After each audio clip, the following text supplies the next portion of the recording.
Bismillahirrahmanirrahim. Assalamu alaikum to all my beautiful students. I hope you all are fine and safe.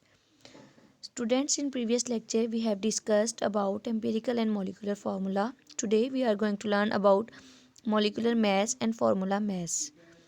Beta just we will discuss only two terms, molecular mass and formula mass. So beta, what is molecular mass?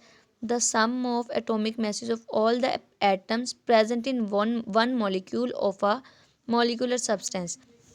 हमने molecular formula देख लिया। एक molecule है हमारे पास, like water है हमारे पास एक मोलिक्यूल। उस मोलिक्यूल के अंदर बेटा जितने एटम्स मौजूद हैं, एक मोलिक्यूल है हमारे पास, like that molecule is water. Water हमारे पास मोलिक्यूल है, उसका फॉर्मूला क्या है? H2O।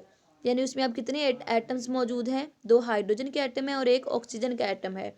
तो the sum of atomic masses of all the atoms, इन एटम्स के एटॉमिक मैसेज ले लेने हैं। लाइक हाइड्रोजन है, हाइड्रोजन का एटॉमिक मैस क्या है? 1।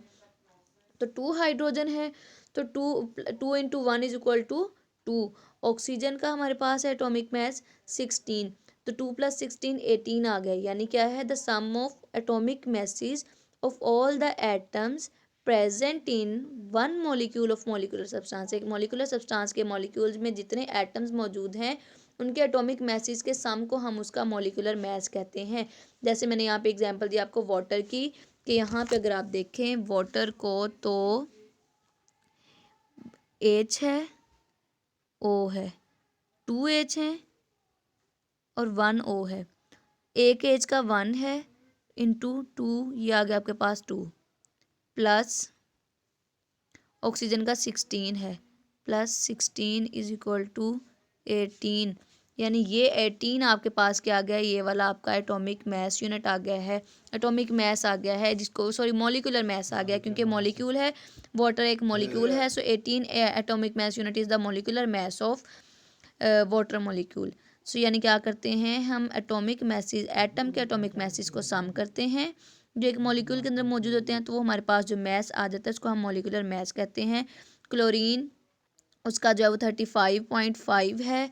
ठीक है, क्लोरीन है हमारे पास Cl2 है। एक क्लोरीन का बेटा जो है वो 35.5 है। 2 का कितना होगा? 2 से हम 35.5 को मल्टीप्लाई कर देंगे तो 71 आ जाएगा। ठीक है, इसी तरह से कार्बन डाइऑक्साइड का है। तो नीचे ज़रा देख लें, calculate the molecular mass of nitric acid. इसका करना है atomic mass unit, atomic mass hydrogen का 1 है, नाइट्रोजन का 14 है, ऑक्सीजन का 16 है। अब हमने लिख लेना है एक ही हाइड्रोजन है, उसका एटॉमिक मैस 1। एक ही एटम है नाइट्रोजन का, उसका एटॉमिक मैस 14। 3 एटम है हमारे पास ऑक्सीजन के, उसका एटॉमिक मैस 16। तो 1 + 14 15 हो गए। 16 को 3 से मल्टीप्लाई करेंगे 48। तो सबको आपस में प्लस कर देंगे तो हमारे पास टोटल एटॉमिक मैस वो हमारे पास जो है वो मॉलिक्यूलर मैस जो है वो क्या आ जाएगा? 63 आ जाएगा हमारे पास। मॉलिक्यूलर मैस की बात करें तो हमारे पास ये मॉलिक्यूल था HNO3 नाइट्रिक एसिड, इसका मॉलिक्यूलर मैस 63 आ गया है। अब बेटा जो नेक्स्ट है वो है फार्मूला मैस। आयनिक कंपाउंड जो होते हैं उनके फार्मूला मैस होते हैं। So ionic compounds that form 3 dimensional solid crystals are represented by their formula unit. जो 3 डायमेंशनल फॉर्म में होते हैं, हमारे पास सॉलिड होते हैं, क्रिस्टल्स फॉर्म में होते हैं, ये आयनिक कंपाउंड होते हैं जो आयन से मिलकर बनते हैं, ये इनके फार्मूला यूनिट होते हैं। तो फार्मूला मैस इन ईच के such cases is the sum of atomic masses of all the atoms present in one formula unit of a substance।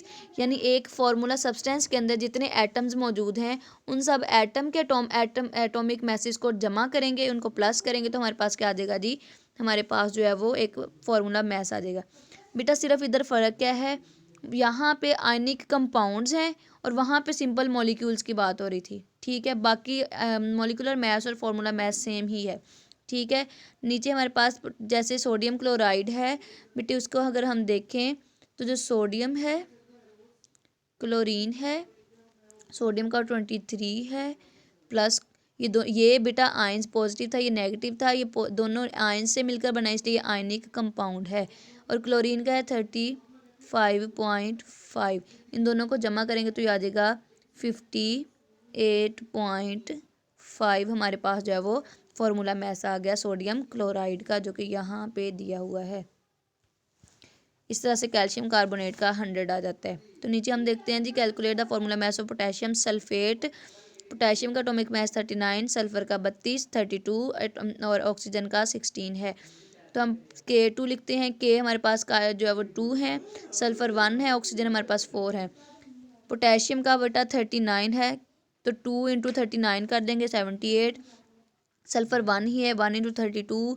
Oxygen हमारे पास यहाँ पे देखें 4 है, तो 4 इंटू 16 64। इन सबको प्लस करेंगे, हमारे पास 174 AMU जो है वो फार्मूला मैस आ गया पोटेशियम सल्फेट का। तो इस तरह से बेटे हम मॉलिकुलर मैस और फार्मूला मैस जो है वो कैलकुलेट कर लेते हैं। So this is about today. I hope you understand it well. Okay students, अल्लाह हाफिज़।